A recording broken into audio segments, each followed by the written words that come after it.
एक नया प्रयोग कर रहे हैं, तो हो सकता है कुछ लोग ऑब्जेक्शन भी करें, कुछ का आगे तो हमने कहा जो तर्क वितर्क करना चाहेंगे शास्त्रों ढंग से यदि तर्क करेंगे तो उनका स्वागत है। क्योंकि महर्षि दयानंद ने अपने जीवन को तपोभूत करके हमें यह ज्ञान दिया कि हमें अपने समाज का निर्माण कैसे करना है। हम और आप अपनी तरह से कुछ नहीं कर सकते हैं। स्वामी दयानंद ने जो मार्ग दिखाया है उस पर चलकर के एक स्वस्थ समाज का हम निर्माण करें। समय की अपनी परिधि है, अपनी सीमा है, इसलिए मैं पुस्तक का नाम बता देता हूँ। संस्कार चंद्रिका पुस्तक में जिनको ये भ्रम हो कि स्त्रियों को कन्याओं को धारण करना चाहिए कि नहीं, वो इसको पढ़ें, क्योंकि महर्षि दयानंद के द्वारा उत्पादित किया गया रेफरेंस, उन्होंने कोई अपना मत नहीं चलाया है। हमारे जितने भी आर्य ऋषि थे, ब्रह्म ऋषि थे, उनकी बातों को समाज में, और सबसे बड़ी बात वेद की बात। जब वेद ये कहता है कि मेरी वाणी सबके कल्याण के लिए, हमारे तो फिर हमारी माताएं, हमारी बेटियां यदि नहीं पढ़ेंगी तो हम उत्तम समाज का निर्माण कैसे करेंगे? समाज का निर्माण पुरुष नहीं करता है। यदि किसी पुरुष को इस बात का अभिमान हो कि मैं समाज का निर्माण करता हूँ, तो इस बात से तो निश्चित रहना आप समाज का निर्माण कर ही नहीं सकते हो। आप निर्मित की गई वस्तुओं की रक्षा कर सकते हैं।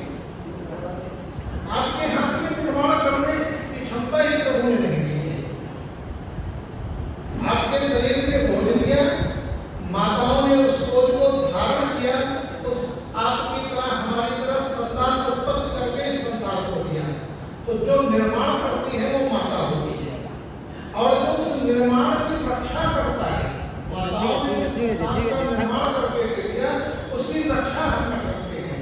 तो जो निर्माण करता है वो सामाजिक व्यवस्था बनाएगा कि जो रक्षा कर रहा है, और जिसको जो बना बनाया मिल गया उसको धारण करें।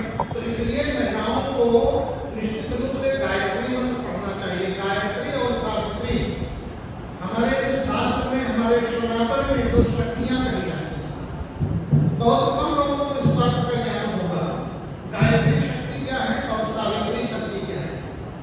हम ज्ञान कहाँ से धारण करते हैं? प्रकृति से धारण करते हैं। प्रकृति से हमें अच्छे और बुरे दोनों प्रकार के ज्ञान प्राप्त करते हैं। तो जो हमें ज्ञान धारण करवाने वाली शक्ति है वो सावित्री शक्ति है। श्रद्धा या कुशलता उत्पन्न कराती है, जो ज्ञान उत्पन्न परमात्मा ने कराया है उस ज्ञान में। इसीलिए अच्छे ज्ञान के, अच्छे कर्म के प्रति भी लोगों के अंदर तर्क और तर्काभास उत्पन्न हो जाता है। क्यों? क्योंकि उसके अंदर उनका स्वयं का विकार भी रहता है।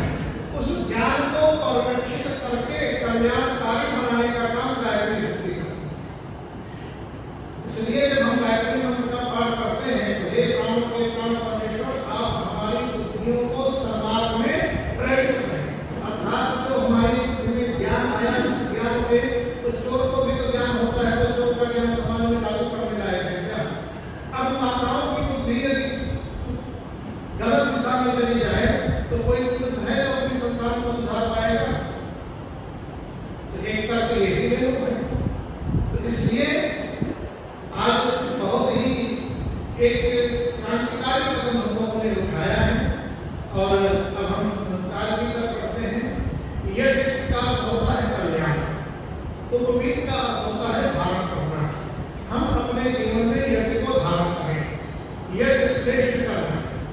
भगवान श्री कृष्ण ने भी जब अर्जुन को उपदेश दिया तो कहा यज्ञ कर्म समुद्भवा, यज्ञ से तुम्हारे कर्म उत्पन्न होते हैं। कोई सोचता है ना कि हम इस कर्म को करें, क्या कर्म करें जो हमें पवित्र करे, हमें पुण्य की तरफ ले जाए?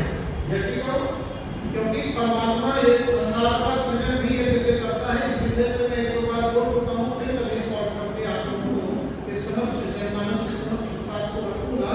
तो उस कल्याणकारी कर्म को करने के लिए जिसका निर्देशन वेद से लेकर यज्ञ और यज्ञ कल्पना मुझे वेद कहता है, यज्ञ से यज्ञ को बढ़ावे और कल्याण यज्ञ कर्म को अपने कर्म को यज्ञ से उत्पन्न करें।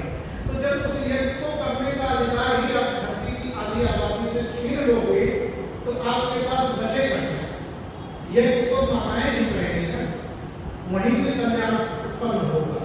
तो इसलिए यज्ञ जो धारण करते हैं, तो अगर जिनको यज्ञ करना है वो अपने जीवन में यज्ञोपवीत धारण करें। यज्ञोपवीत मंत्र जब पढ़ते हैं तो उसमें आता है यज्ञोपवीतम परमं पवित्रम या परम पवित्र है। परमात्मा ने सृष्टि के आदि से हमें किया है, वो धागा नहीं किया है। धागा क्या है? वो थ्रेड, वो जो सेक्रेट थ्रेड है, धागा है, वो सिंबल है। हम बोलते हैं ना कि हमारे कंधे पर, हमारी मंत्री जी है नमिता वर्मा जी कहते हैं आपके कंधे पर आर्य स्त्री समाज का भार रखते हैं, रखा हुआ है। अब आप इनके कंधे को टटोल के देखो, कहीं भार देखेगा क्या? अच्छा भार है कि नहीं कंधे पर? उस कर्तव्य को, तो मानव जीवन के उस कर्तव्य के ऋण जो माता पिता के प्रति किए जाएंगे, ऋण समाज के प्रति, अपनी प्रकृति के प्रति, अपनी इकोसिस्टम के प्रति जो किए जाएं, उस देव को और विष्णु महर्षियों को ज्ञान को धारण करके समाज में कल्याण करने के रूप में प्रदर्शित किया जाए, अर्थात ऋषि उन तीनों ऋणों से उऋण होने का मतलब ये नहीं कर्जा लिया है, कोई रुपया धन नहीं है कि आपने हमें 100 रुपये दिया, मैंने रिटर्न कर दिया, 100 रुपये खत्म हो गया। उऋण का मतलब क्या हुआ? ऋण का ऋण घात जो है गति। तो जो गति गमन हमें माता पिता के द्वारा, देवताओं के द्वारा, ज्ञान के द्वारा मिला है, उसे हम अपनी अगली पीढ़ी में ट्रांसफर करें। धागा स्पर्श जब हम करते हैं तो हमारी सबसे प्रबल इंद्रिय होती है त्वचा, स्पर्श सुख। धागे का जब आपके कंधे पर और आपके हृदय पर स्पर्श होता रहेगा तो आपको हमेशा इस बात का ज्ञान रहेगा कि मैंने तो यज्ञ को भी लिया है, मुझे तो यज्ञ करना है, मुझे तो कल्याणकारी कर्म करने हैं। मैं किसी के साथ भेद कैसे करूं, किसी के साथ चोरी कैसे करूं, अपने ज्ञान से बम बनाकर के समाज को कैसे, किसी भवन को, किसी व्यक्ति को कैसे आहत कर दूं, है मन में ये विचार है। इसलिए यज्ञों को भी धारण किया जाता है। तो अब हम सब यज्ञों संस्कार के क्रम को आगे बढ़ाएं।